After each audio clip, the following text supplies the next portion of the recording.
Good afternoon. This is Joe Sonona coming to you from my home here in beautiful Long Beach. And this is Coffee Talk with the listing pros in real estate, Sonona Speaks Seminars. And my guest this week is William Patrick. How are you, William? Good. How you doing, Joe? How's it going over there in Good. Raleigh, North Carolina, right? Yep. It's cold, man. I think it was like 30 today or something like that. So. Listen, I got news for you. It's December. So Right. tell us where you're from, which company you work for, and then I'll get right into the questions. Give me a little bio of William Patrick. Cool. So I'm from Raleigh, Durham, North Carolina. Been born and raised here, so I've lived here my whole life.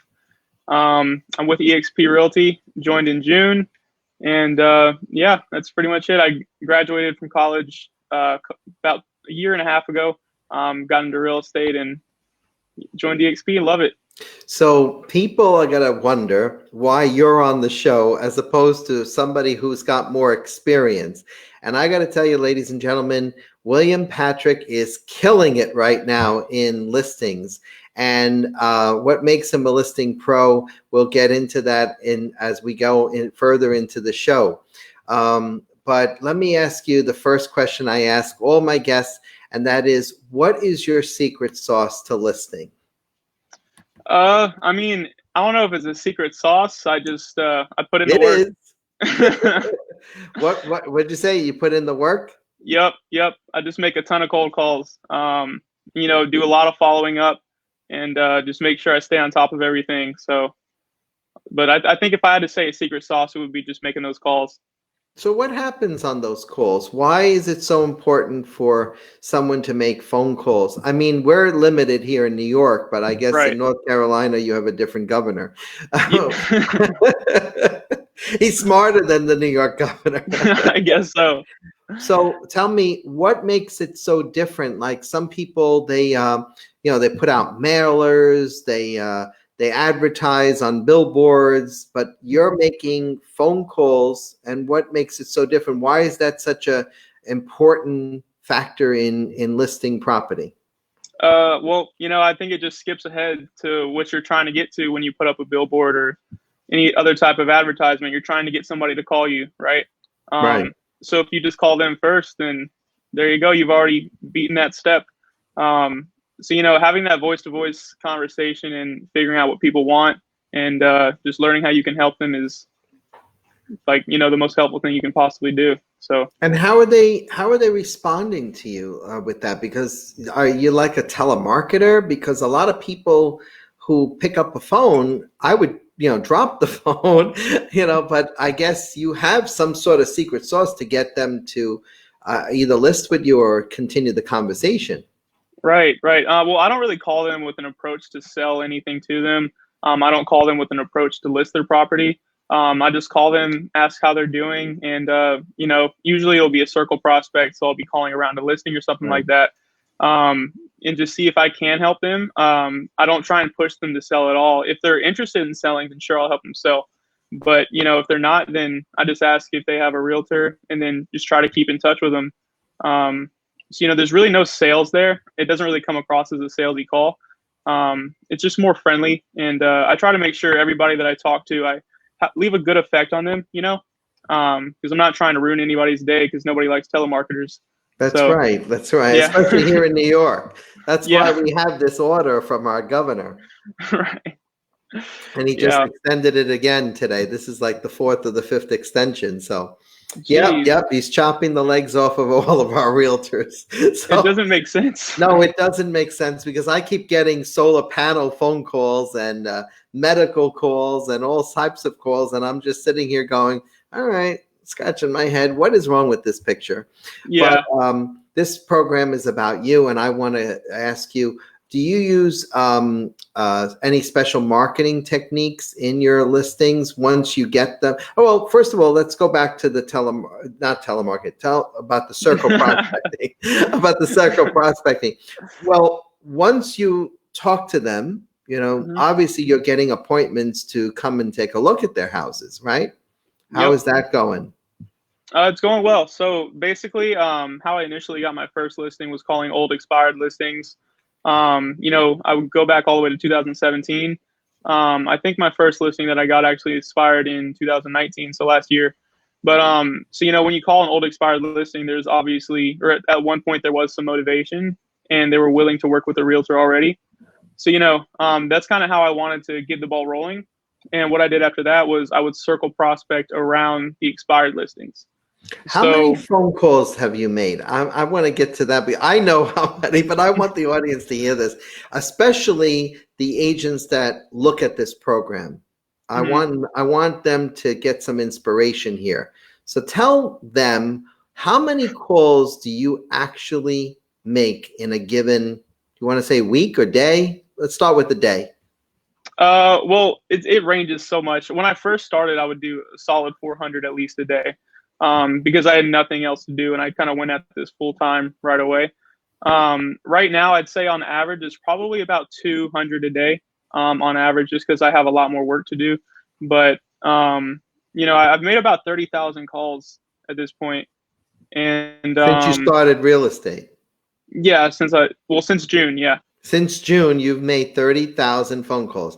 I just want to repeat that. Since June 1st to present, you have made 30,000 phone calls. So this program is going to air pretty soon in December, this month. So I want every real estate agent to hear that this young man that I have on my show called Coffee Talk has made 30,000 calls. That may not sound like a lot to you, but to the average person here looking at this program, they're looking at me or hearing this and going, what are you, crazy?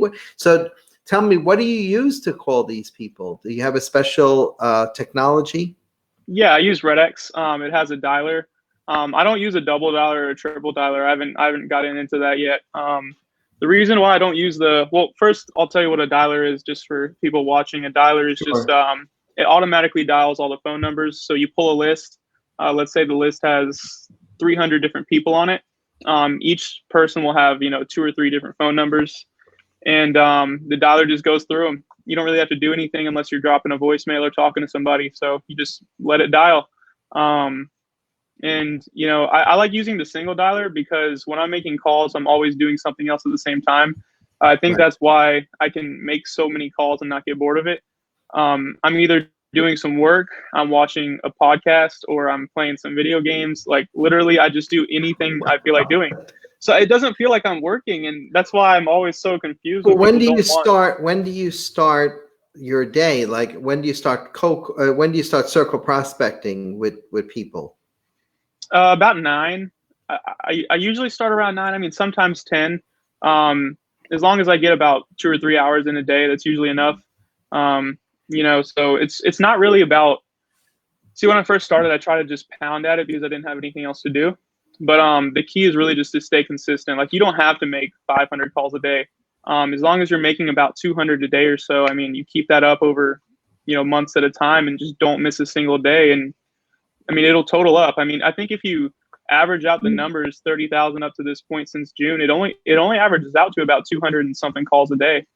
I know. I was just doing it on the calculator. I'm going, that's about 200. But, I got to tell you something.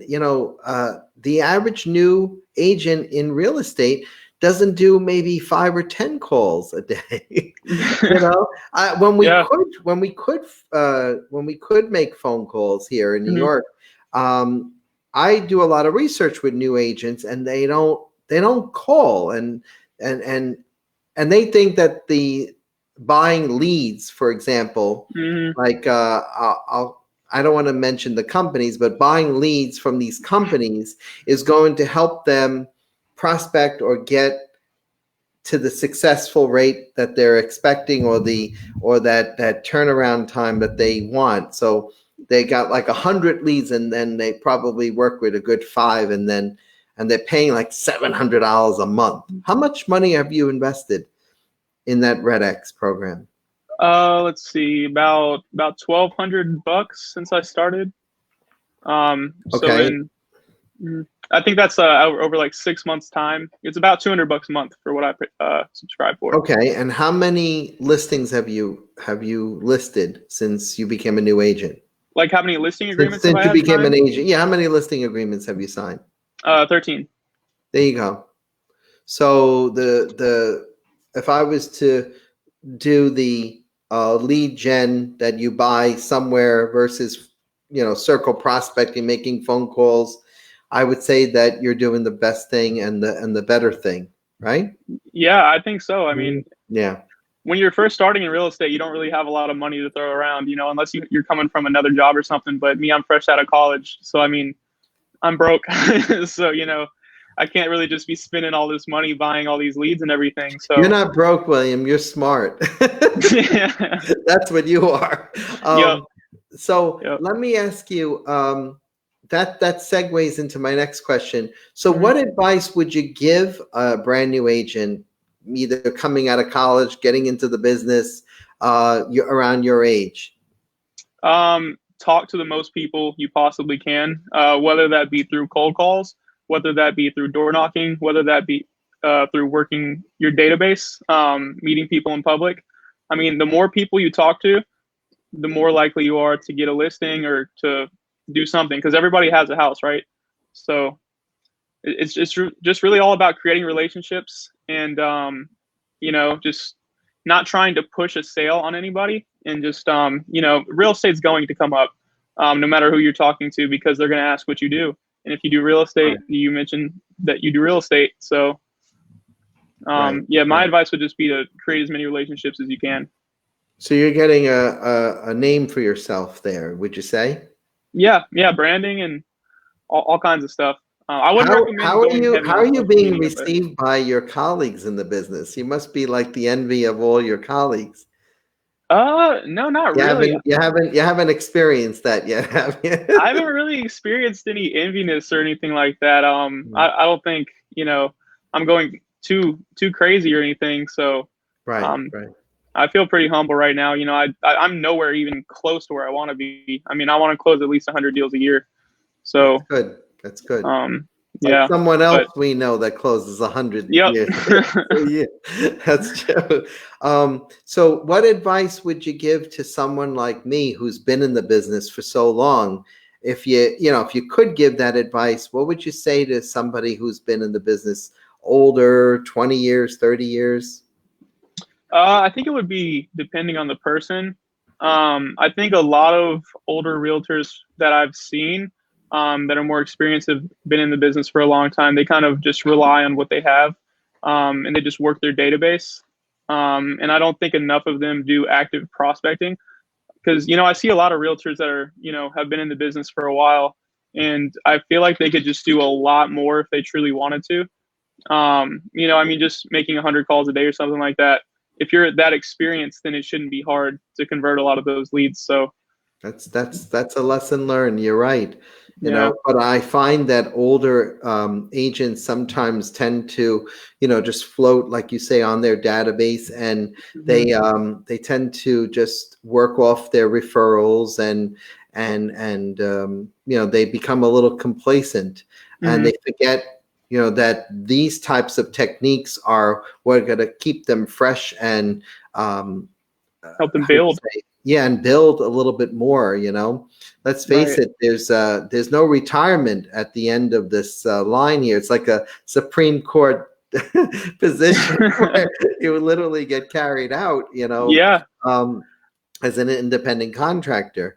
But a lot of agents out there, I noticed that um, they love the advice that we give them. They hate the advice we give them. And this is a teaching show. This is a teaching tool show.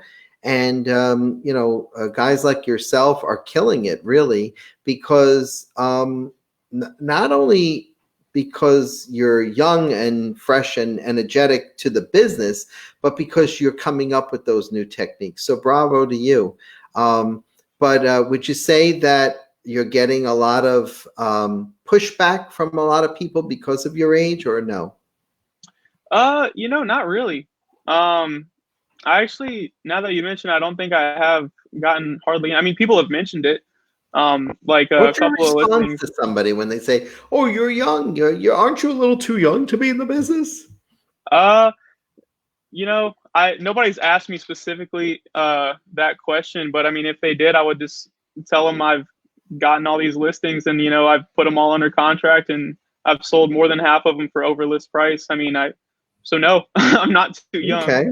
Well, Um, your first one had to be a little bit more challenging than this last one that you got, that's because now true. you built on the resume that you have. But what about the first one that you got? What did they say anything? They actually didn't. I took a little bit of a reduced commission on that one, just to get the listing. Which I'm completely comfortable with. I don't mind taking reduced commissions. Really, I'm not really in it for the money. I'm just trying to get some deals done and just get that foundation planted. But yeah, the first one didn't mention anything about age. The only one that's really done that is a recent listing I got. He just told me I looked like I was fresh out of college, and I was like, yeah, I am. and Well, you were honest, right? yeah. I was telling somebody the other day, they said, "What happens if somebody asks me if I'm new to the business?" Did you Mhm. ever have that question posed to you Yeah, I have. in the beginning? It How was did you actually, answer it? so basically this was in, I think, June. I was doing some for sale by owner stuff back then, and I had a listing appointment with him, and he was just asking me if I had done any work yet, if I really had done anything, and I hadn't. So I mean, I'm not gonna lie, I just said no.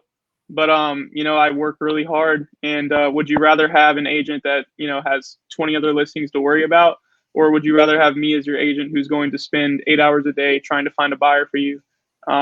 Just I mean, this listing will be as important as it is to you, to me. So, it's. I mean, that's true. I mean, when you're getting your first listing, that's all you're thinking about, right? So I think somebody that gets their first listing is going to probably work harder than the agent that's sold, hundreds of homes. My first experience was Mhm. I was 19 when I started in the industry, and Really, yeah, about 31 and a half years ago. I So did not know that. I know I said, I don't even know if I even discussed this with William in the past, but 31 and a half years ago, I started in this business. I was 19, and I remember this lady right here nearby, my first listing presentation. She said, "Aren't you a little too young to be in the business?"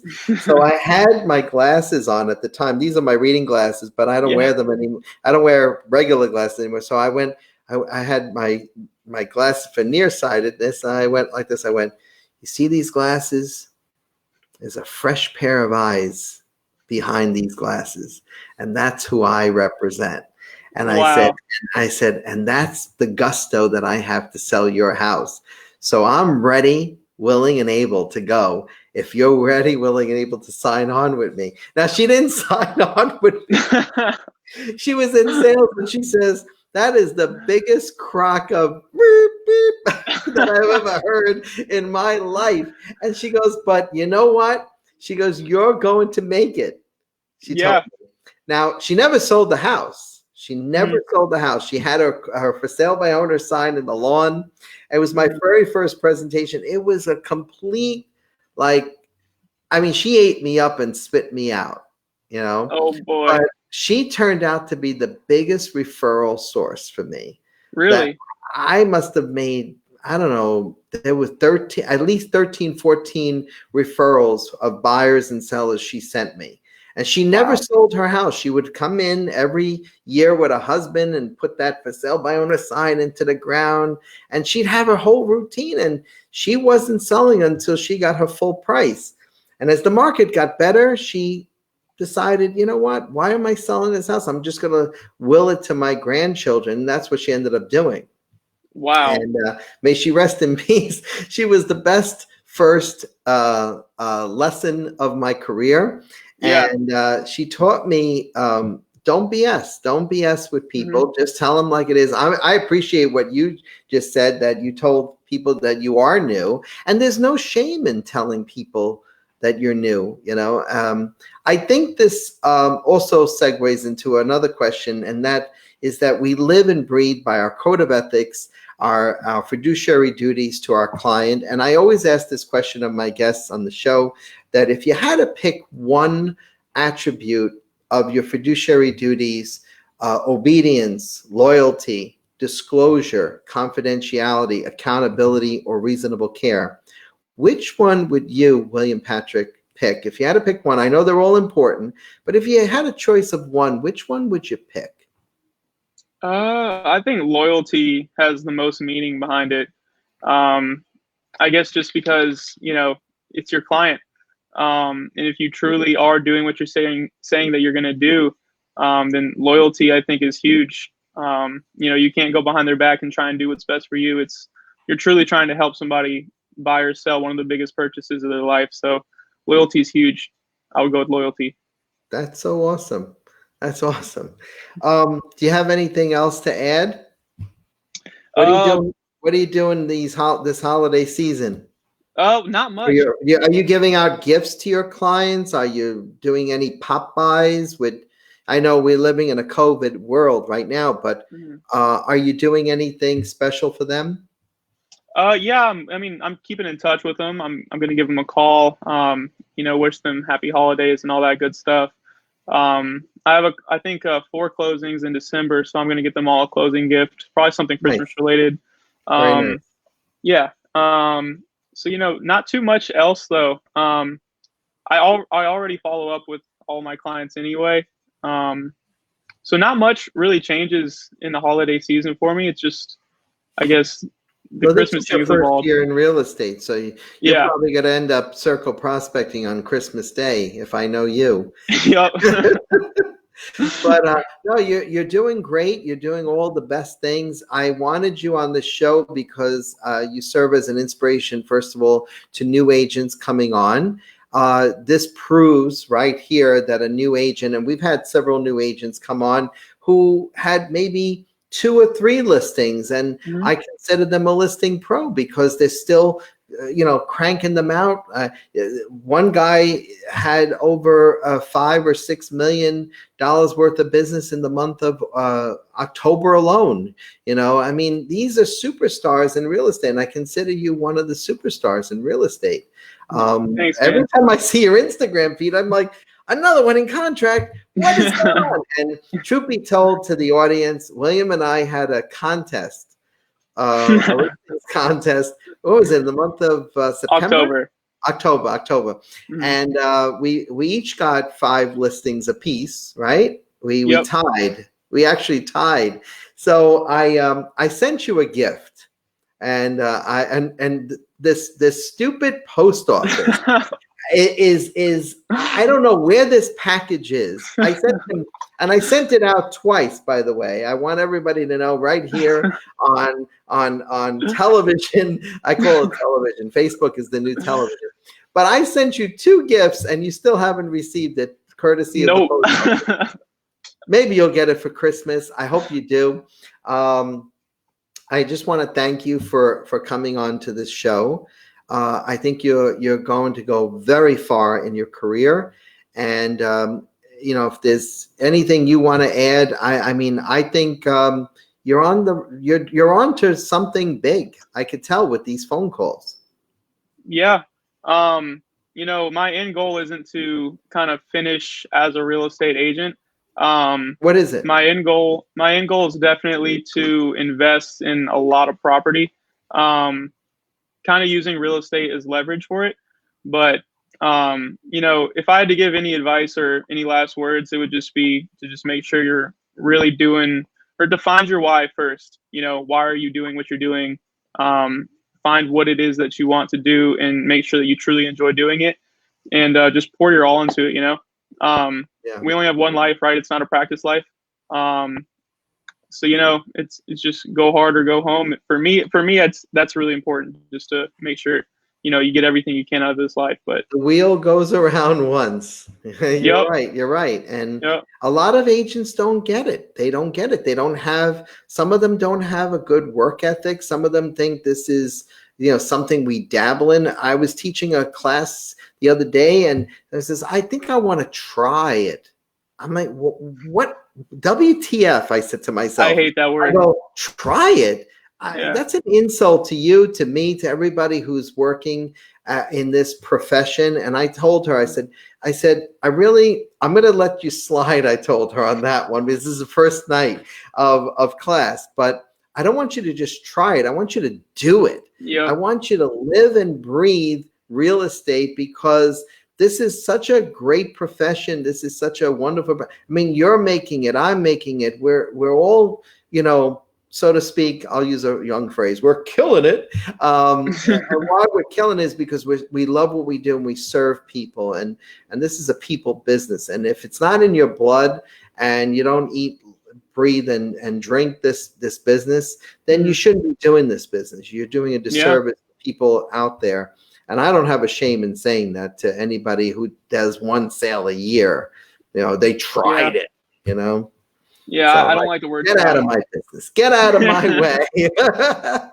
So, listen, I want to thank you again for being on this program. I think you're going to go very far. It's an honor, truly an honor to have a young man like you on this show.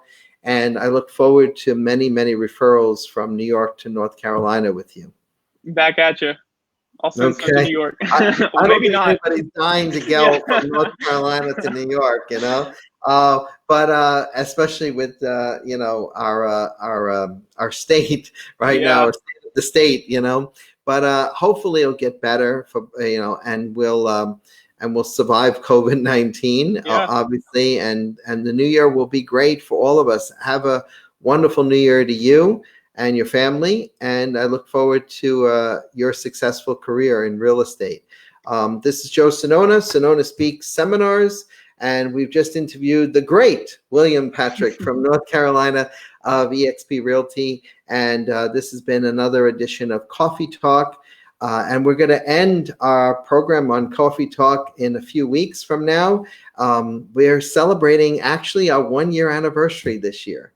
So I am so excited because we're going to have some beautiful new guests in 2021, and we're going to take Coffee Talk on the road, hopefully with more and more people as the new year comes. So I want to thank everybody, all my viewers, and especially my guest, William Patrick, this week. Have a good day, everybody. Thanks so much for having me, Joe. You got it. Take care. See you.